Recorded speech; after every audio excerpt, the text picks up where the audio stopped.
Hey guys, welcome back to George Basics. In today's video, I will teach you how you can download and install Microsoft PowerPoint for absolutely free without paying anything. And the most important, this method is totally legal, guys. Okay guys, we can start our video tutorial. First of all, you need to open the start menu on your Windows and you need to go to the search or just type on your keyboard Microsoft Store, and you need to open the Microsoft Store app.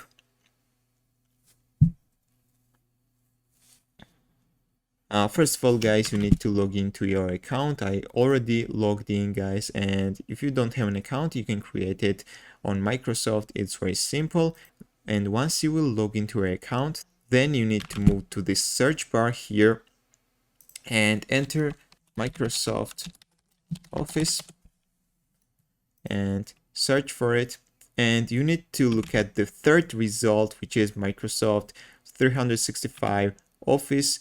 And you can see that it's totally free, guys.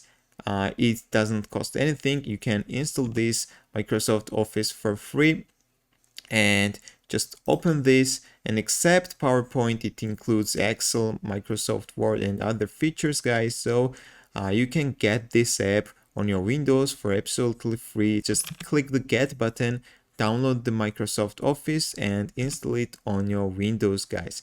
That's all I wanted to tell you. If this video is helpful, don't forget to click the like buttons. Likes are super important for me. See you in the next video.